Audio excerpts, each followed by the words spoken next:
Welcome to the Higher Ed Geek Podcast, where we explore the impact of EdTech on the student experience with engaging, fun, and relevant conversations that honor the wide range of work happening all across the higher ed ecosystem. I'm your host, Dustin Ramsdell. I've been working in and around higher ed for the past decade, focused on student support and digital experience. Join me every week for discussions with some of the best minds in education technology who will be bringing you their perspectives on how digital transformation is reshaping the way we recruit, engage, and graduate learners. You'll hear firsthand accounts of how institutional leaders are developing their strategy, as well as get deeper on the stories of how these EdTech tools are being built to foster better student outcomes. With that, let's get to today's episode.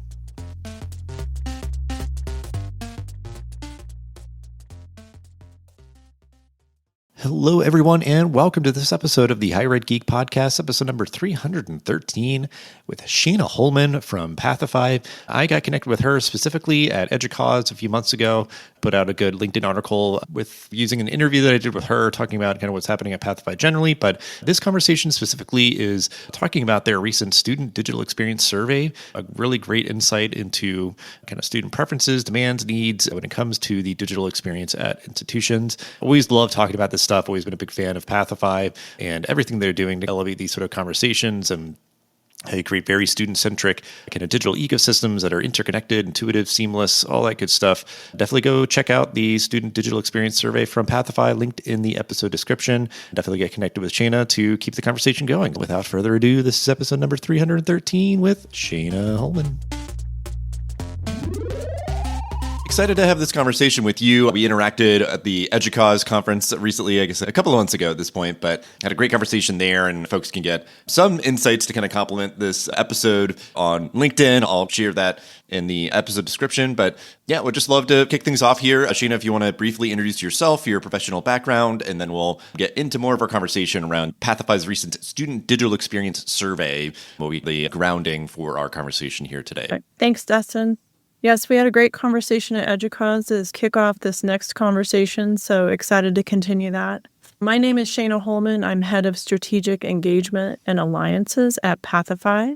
I've been in EdTech for about 10 years now, both in the K-12 and higher ed sectors, but prior to that, I worked on campuses, both very early career and career services and some other offices.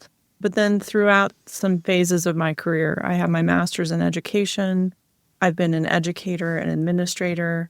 So importantly, have worn lots of different hats within the industry and industry adjacent.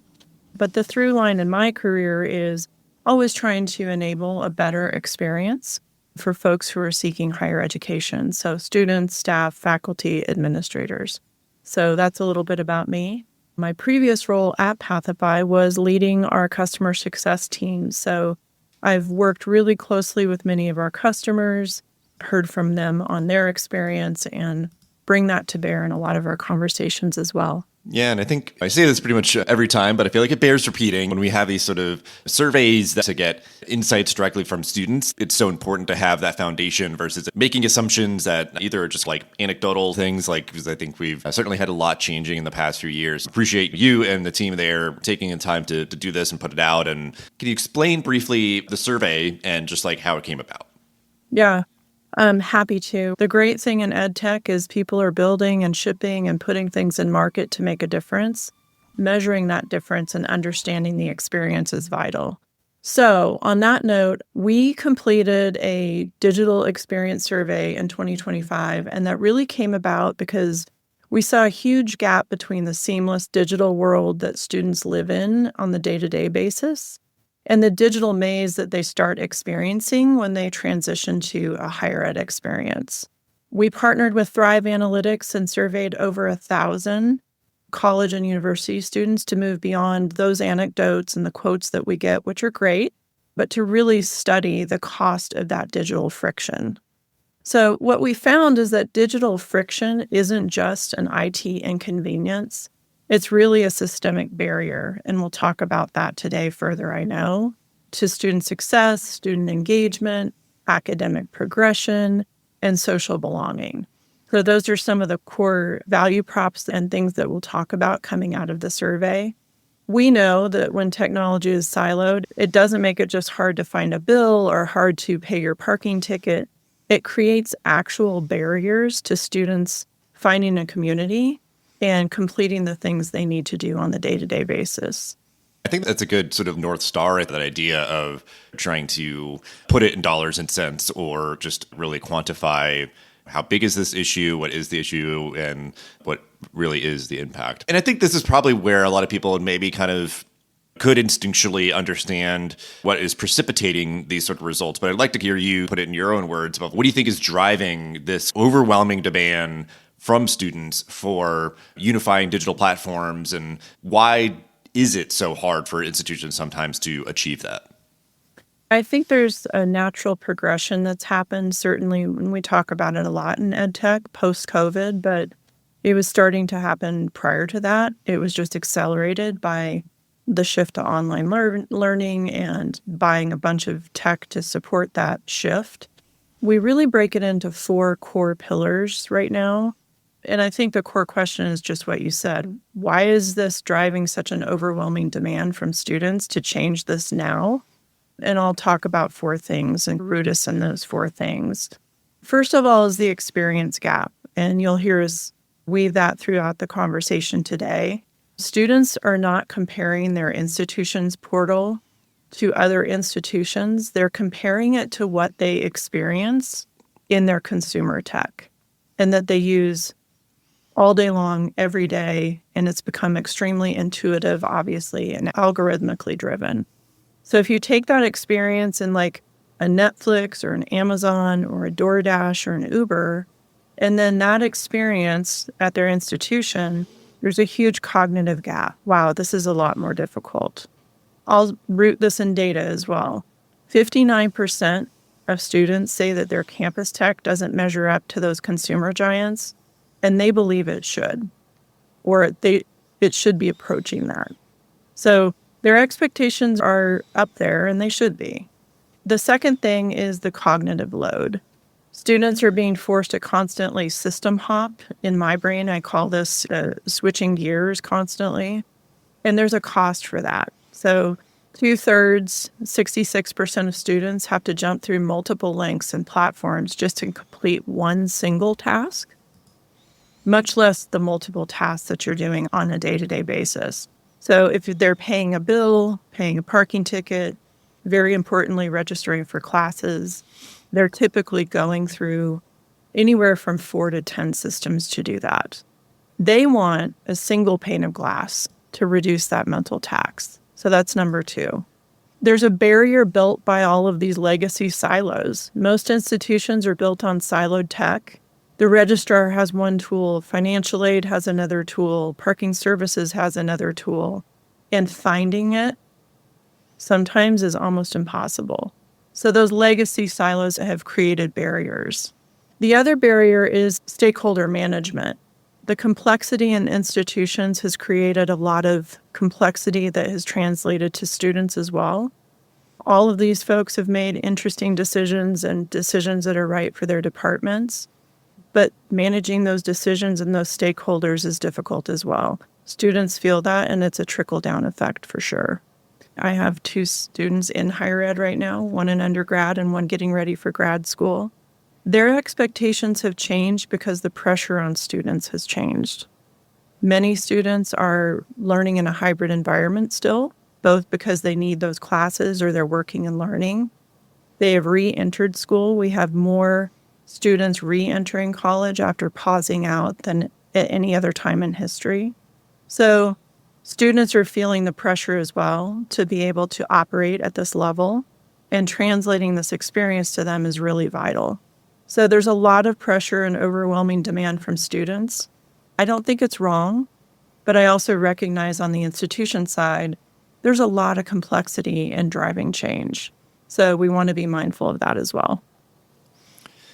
Yeah, I appreciate you giving all that context, because I think it really underlines like why this moment maybe feels especially urgent, or just maybe that gap is just as stark as it's ever been, because just the ubiquity of kind of the digital experiences throughout someone's life. And for me, I know a big part of all this work, and you mentioned it in passing, so we'll get a a little bit more moment here, but any of these platforms being able to drive a sense of community, like there's definitely something that is a big priority. Just your point of view on what it takes to achieve that, of having a hub that facilitates really meaningful social connections at an institution. This part of the study was so interesting to me, Dustin, because I think this has been a challenge for a long time in higher ed. It's also a challenge now in K-12. But the missed opportunity for digital tools to really drive that sense of community, everyone wants this, right? When we talk out in the market, when we connect with students, when we connect with institutions, nobody says that's not a priority of mine. So the sense of community and the ability to find your community is so vital. There's a huge analog gap. Even in 2025, and the data was really interesting in the survey, only 33% of students are using school tech to find clubs and orgs and community spaces. This was shocking to me, so we dug in a little bit more. Most are still relying on flyers, word of mouth, which is great, but that depends on who you know, talking to professors, being in the right place at the right time. So it's really by chance, truthfully. And even when schools and institutions prioritize, we're going to put this online, we're going to send emails. Most students don't read email the way we think they do.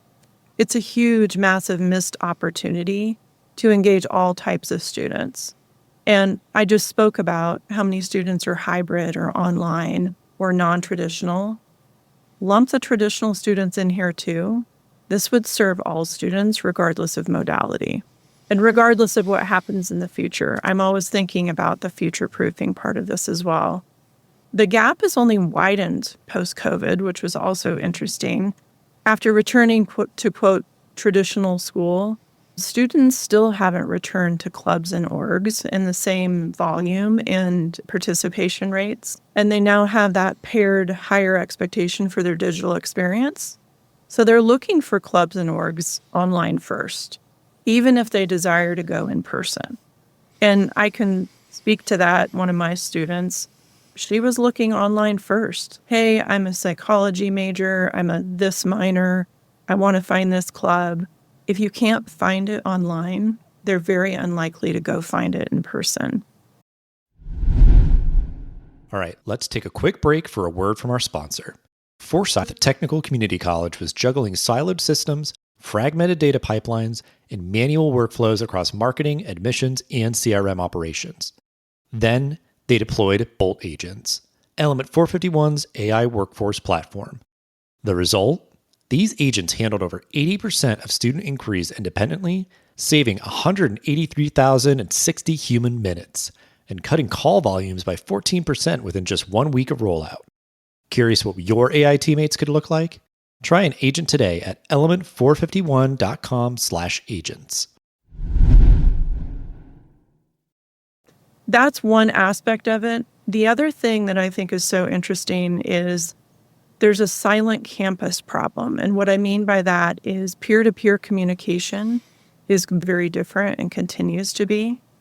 Only 28% of students use their institutional app to converse with each other in groups or group chats and things like that. When the school doesn't provide that digital quad experience, they retreat to different apps. So they go to WhatsApp, Discord groups, Instagram groups, all sorts of things. None of that is where you can capture a community of students who are grouping together or more organically around a shared interest or around a shared study group. So we've got all these like shadow areas of community building, but only 28% of students are actually using the app that their institution stood up for this purpose. So that centralization is really key. How do we bring community together? And I'm always very careful to say this isn't necessarily the place where they build that community, but it's where they can start. And it may be where they build and they converse and they chat and do all those things. But first they have to find their community. And they're looking for it in places where it just doesn't exist. So institutions that unify their platform, they see a huge jump in connection. The study did show that 57% of students at schools that use Pathify use their campus app for peer communication. So when you compare that to 28, that's a pretty good jump. Yeah, that's like the big thing for me is the idea of like investments that you make in things like this benefit everybody, whether it is that fresh out of high school first year student, the online grad student who came back to school after 10 years or whatever, like more often than not, and maybe with very different priorities, but they're looking to connect with their peers. I think that idea of digital platforms, design, ecosystems that you live in, and just like broadly like academic success, which I think we can even just define in this instance of succeeding in keeping up with everything as a student pursuing your academic goals. Just talk more about that. Like how urgent is it? Why is it important? The idea of helping students to balance and juggle everything. I like to start rooting us in future proofing because so many things can change. Things change for a student, things change for an institution, things change for a department. So thinking about how do we future proof for that and think about how to build an experience where they can get what they need, do all the tasks, juggle all the things. If they change a major, if they transfer schools, we're trying to think through all of this myriad of needs. But ultimately, it is about academically succeeding through the institution and building that community and building a network, building resources. So I think about this in the disconnect between the digital design and how we're building academic success. And this is still a really siloed area at most institutions. And I understand why. Academic success departments have built point solutions. They have different things that they've purchased and used. Again, this is about bringing it all together so that students can do all the things they need to do on the daily. I'll break it out in a couple of different ways and think about this the way the study was designed. Academic impacts, let's start there. It's not just convenience. That's a huge part of it, and you touched on this, Dustin. Hey, I want to go one spot to do all the things. It's an issue for student success. And the data from the study showed that this was true. 47% of students have missed a critical deadline. And what I mean is like assignments, registration, payments that resulted in a hold simply because they didn't know it was due.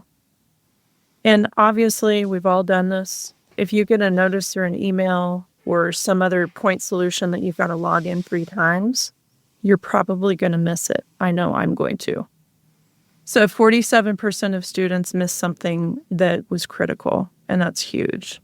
The mental health impact is stacking up more and more, and the data showed that as well. It's not just annoying, it's super stressful. And in our study, 57% of students felt like the stress from the digital systems that they were being forced to use was really adding up, and 41% said that stress was actively hurting their ability to learn or engage.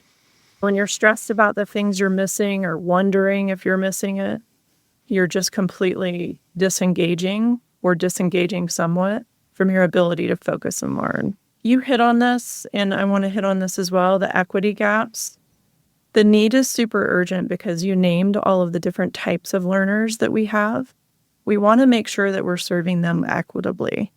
Current systems disproportionately impact those who are most at risk. So first-gen students are 33% less likely to find their digital experience positive.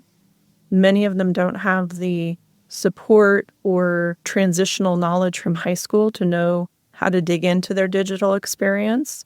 If you don't know the system, a fragmented portal acts as a huge barrier. And the data showed that. 2 other things real quickly. This one was huge for me. The reconsideration risk. Right now, more so than ever, and it's going to be more so this way in the next 10 years, students are looking at institutions and comparing their experience, starting as a prospective student, right? I know my kids did. They looked at my experience as a prospective student. How is that? How's that going to translate to being an actual student? The digital experience holds real implications and risk when they're selecting an institution. 32% of students said that they would reconsider their choice based on their digital experience as a prospect. That's a third. And I don't know what you're hearing in the market, but I know that most of our institutions are really putting a lot of time and effort into prospecting students, enrolling them, trying to attract students and retain students. So that reconsideration risk is huge for me. There's a level of urgency now that showed up in the study as well. Students that are coming into college right now lived through COVID in high school, right? So there's gaps in test scores. There's gaps in some knowledge that we are wanting to definitely fill. We want to make sure we're bringing all the right information forward for the right students at the right time. It's really critical for this group of students who are starting to consider college now. Yeah, and I think that is something that's been interesting. I think maybe there's like inklings of it, the idea that we'd have these sort of ripple effects for a long time of just either stuff around community, because some people I think did you really use it as a good opportunity to kind of re-envision how they were going to position themselves and create the student experience. But others like did things because they had to, and then this is like backslid or did things and then like just left it on the shelf collecting dust, where it's just, oh yeah, we did use that when we had to in the pandemic, but we haven't really evaluated how we could maybe either optimize it or do we still need it? Can we just get rid of it? And it's just sort of adds to the maze and the confusion and all that sort of stuff. But that idea of having to bear that burden because either, you've got burned before and you're overly anxious about it, or just the idea that like students have to suffer in that way is tragic. And if either, they're getting an impression and kind of a gut response during their application, if it's just like, man, this has been really clunky or whatever, and they're just going to like reconsider, go a different way. Or if like they feel like they got a false sale of goods or something, like that idea of, oh, wow, you did a really good show here, but like now I'm definitely reconsidering because like the quality of life experience. I think the first point we made was around a lot of that, of just students today for a myriad of reasons deserve to just have a good quality of life experience as they're navigating the institution. A lot of great points. Again, highly encourage folks to check out this great student digital experience survey. We'll have the link to it in the episode description, but we will give you as the guest the kind of last word here, as we always do. Final thought or call to action that you would like to share to wrap up the episode. Personally, I want to say we're all in this together. Everyone is trying to build a better experience for students, staff, folks who are building all of this great work at institutions. I just want to be really clear that there's a definite sense of urgency, and we talked about it throughout our time today, both in terms of recruitment, keeping current students, re-enrolling students who paused out for really good reasons. The time is now, and elevating this experience is not just a nice to have, it's a need to have. There's a really huge team at Pathify that is hugely invested in making this work for folks. Look at the data, because the data speaks volumes. And I think that's what really thrilled me about the survey, is hearing from students. And you said it, Dustin, hearing from students is just, it's priceless. And then you know what's working. Then you know where we're creating barriers. And we're here to help with that. We have a webinar coming up. We have some other things and resources. So check out our website. Shameless plug, but our team is always here to help and have these conversations around how we can work together to build a better campus experience platform. I do just appreciate you all that you all do engage with the community a lot through webinars and such, and just a lot of great resources. So definitely a lot of good stuff to check out on the website. And then, this recent survey in particular, really appreciate your time and just look forward to all the great work to come in this new year. Thanks, Dustin. Thanks for listening to the Higher Ed Geek podcast. This show is a proud member of the Enrollify Network, home to Higher Ed's largest collection of podcasts. Enrollify is where higher ed goes to grow. So be sure to check out our other podcasts, webinars, video clips, blogs, and more. Visit enrollify.org and subscribe for all the latest details and content drops directly to your inbox. Enrollify is brought to you by Element 451, the digital workforce platform for higher ed. Learn more at element451.com.